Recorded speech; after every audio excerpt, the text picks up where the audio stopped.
বন্ধুরা, গরমের হাওয়া পড়ে গেছে। আর এই গরমের হাওয়া পড়া মানেই হচ্ছে উচ্ছে করলার দিন। আর উচ্ছে বা করলা এই তেঁতো জিনিস খেলে আমাদের শরীরে রক্ত পরিষ্কার থাকে। তাই উচ্ছে আমাদের খাওয়াটা অত্যন্ত প্রয়োজনীয়।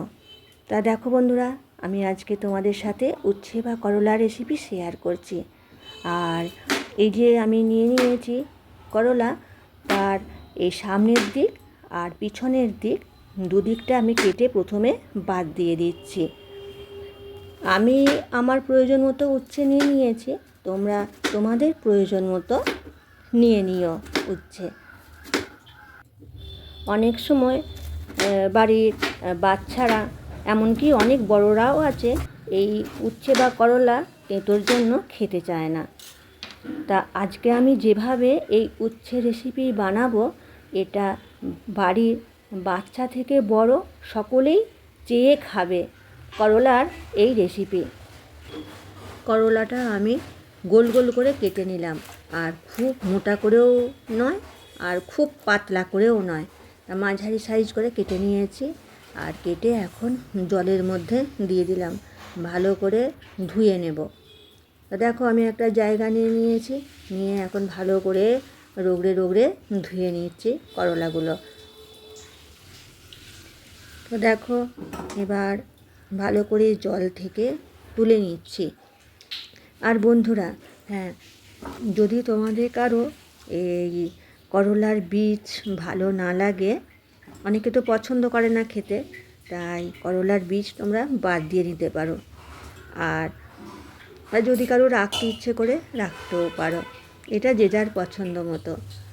এখন আমি করলার মধ্যে দিয়ে দিচ্ছি অল্প করে লবণ, আর দিয়ে দিচ্ছি একটু হলুদ গুঁড়ো, দিয়ে এটা ভালো করে মাখিয়ে নিচ্ছি। আর এই করলার মধ্যে লবণ আর হলুদ মাখিয়ে কিছুক্ষণ রেখে দিলে বেশ একটা জল কেটে যায়। তা যাই হোক, সেই জন্য আমি ভালো করে এটা মাখিয়ে এবার সাইডে সরিয়ে রাখছি। ততক্ষণে আমি আর একটা কাজ করে নিচ্ছি। তা দেখো আমি কিছু নিয়ে নিয়েছি ধনেপাতা, আর নিয়ে নিয়েছি পেঁয়াজ। তা দেখো এবার আমি ধনেপাতাটা কেটে নিচ্ছি।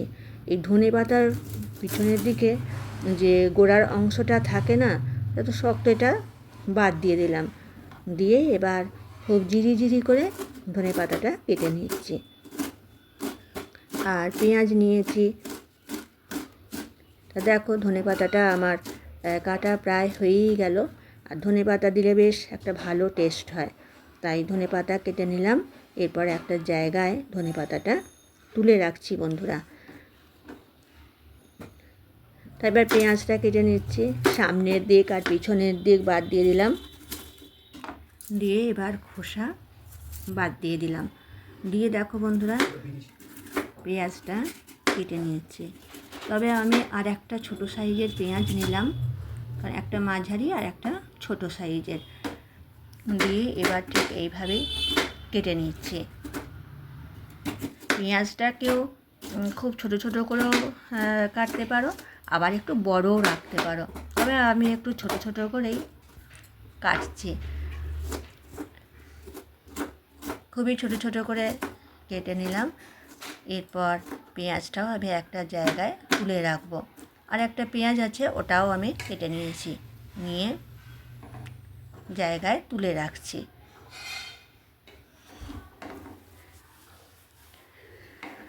এই রেসিপিটা এতটাই টেস্টি হয় বন্ধুরা, না খেলে তোমরা বুঝতে পারবে না। তা দেখো আমি পেঁয়াজ ধনেপাতা সব কেটে রেডি করে রেখে দিলাম। আর দেখো এই যে করলাটায় যে আমি লবণ আর হলুদ মাখিয়ে রেখেছিলাম, কতটা জল কেটেছে দেখো। আর এই জলটা বের হয়ে গেলে করলা থেকে কিন্তু তেঁতোর ভাব অনেকটা কমে যায়, তাই এইভাবে মাখিয়ে রেখেছিলাম। এবার আমি একটা জায়গা নিয়ে নিলাম অন্য, তার মধ্যে এই জল থেকে আস্তে আস্তে তুলে নিচ্ছি করলা। তার সব করলাগুলোই নিয়ে নিলাম। আর কতটা জল হয়েছে দেখলে, ওই জলটা আমি বাদ দিয়ে দিলাম। এবার আমি কিছু জিনিস মেশাবো। দেখো, দিয়ে দিলাম 1/2 টিস্পুন জিরের গুঁড়ো, 1/2 টিস্পুন ধনের গুঁড়ো, আর দিয়ে দিচ্ছি বেসন। বেসন আমি দেব 2 চামচ। বেসনটা দিলে এর স্বাদ বেশ একটু অন্যরকম হয় আর বেশ ক্রাঞ্চি হয়। তা দেখো, 2 চামচ বেসন দিয়ে দিলাম। দিয়ে দিচ্ছি 1/2 টিস্পুন হলুদের গুঁড়ো, আর দিচ্ছি 1/2 টিস্পুন লবণ। দিয়ে দিলাম 1/2 টিস্পুন কাশ্মীরি মরিচ গুঁড়ো। দিয়ে এবার দেখো, আর একটা জিনিস দিচ্ছি, এটা দিলাম গোলমরিচ গুঁড়ো। কালো যে গোলমরিচ গোটা গোটা পাওয়া যায়, সেটাই আমি গুঁড়িয়ে নিয়েছি বাড়িতে, সেটাই 1/2 টিস্পুন দিয়ে দিলাম। দিয়ে এবার এই সমস্ত কিছু উপকরণগুলো নিয়ে এই করলা ভালো করে মাখিয়ে নিচ্ছি, যাতে সমস্ত করলাগুলো ঠিকঠাক এই উপকরণগুলো সব কিছু পায়, সেভাবে মাখিয়ে তারপর আমি পাশে সরিয়ে রাখবো। তা দেখো, সমস্ত কিছু খুব ভালো করে মাখিয়ে নিলাম। সব কিছুর মধ্যেই বেশ মশলাগুলো প্রবেশ করে গেছে।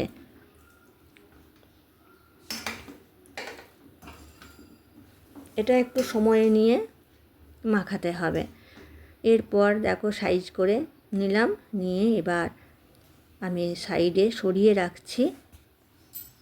আর হ্যাঁ, এর সাথে দিয়ে দিলাম কিছু কোঁচানো পেঁয়াজ, দিয়ে ভালো করে সবগুলো আবারও একবার মাখিয়ে নিলাম।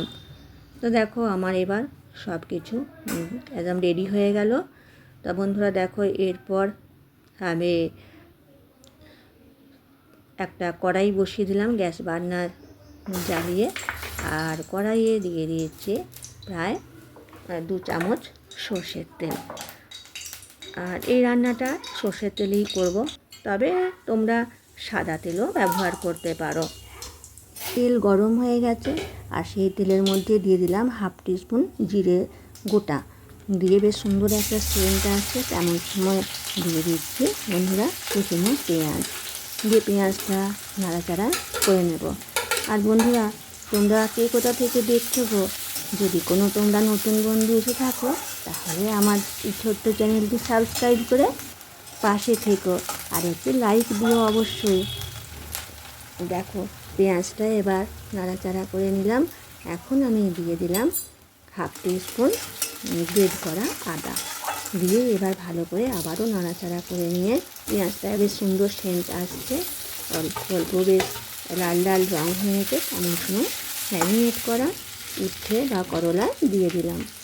তার মধ্যে আমি কয়েকবার নাড়াচাড়া করে নিয়েছি, নিয়ে এখন দিয়ে দিচ্ছি হলুদের গুঁড়ো 1/2 টিস্পুনেরও কম দিলাম, কারণ আগে সব কিছুই দেওয়া আছে। দিয়ে দিচ্ছি পরিমাণ মতো লবণ, কাশ্মীরি মরিচ খুব সামান্য, দিয়ে দিলাম অল্প করে সামান্য চিনি, আর দিয়ে ভালো করে নাড়াচাড়া করে নিচ্ছি। চিনিটা দিলে বেশ একটু ভালো স্বাদ হয়, স্বাদের ব্যালেন্স হয়। আর এরপর দিয়ে দিচ্ছি বন্ধুরা, দেখো, একটু সামান্য টকটক ভাব আসবে আর বেশ লেবু লেবু সেন্ট ছাড়বে, সেই জন্য দিয়ে দিলাম কাগজি লেবুর রস 2 চামচ। দিয়ে এবার ভালো করে আমি নাড়াচাড়া করে নিচ্ছি। তো দেখো, 2-3 মিনিট নাড়াচাড়া করে নেওয়ার পর এখন দিয়ে দিচ্ছি কুচনো ধনেপাতা। দিয়ে এবার আবারও ভালো করে নাড়াচাড়া করে নিচ্ছি। তো বন্ধুরা, এই রেসিপিটা দারুণ টেস্ট হয়, জানো তো। আবারও বলছি, তোমরা একবার হলেও আমার মতো করে বানিয়ে দেখো, সত্যি ভীষণ ভালো লাগবে। কতটা ক্রাঞ্চি হয়েছে দেখছো, বেসন দেওয়ার জন্য খুব সুন্দর হয়েছে, আর বেশ ভালো সেন্ট আসছে। তা রান্নাটা আমার প্রায় কমপ্লিট হয়ে গেছে, তোমাদেরকে পরিবেশন করেও দেখিয়ে দিচ্ছি। তোমরা যদি মনে করো আর একটু বেশি ঝাল খাবে, তাহলে ঝাল তোমরা দিয়ে নিতে পারো। তো দেখো, আমি একটা প্লেটের মধ্যে সমস্তটা তুলে নিলাম, আর কতটা সুন্দর দেখতেও হয়েছে আর খেতেও তেমনি সুন্দর হয়েছে। তাহলে বন্ধুরা তোমরা বানিও আর একটি কমেন্ট করো কেমন লাগলো জানিও।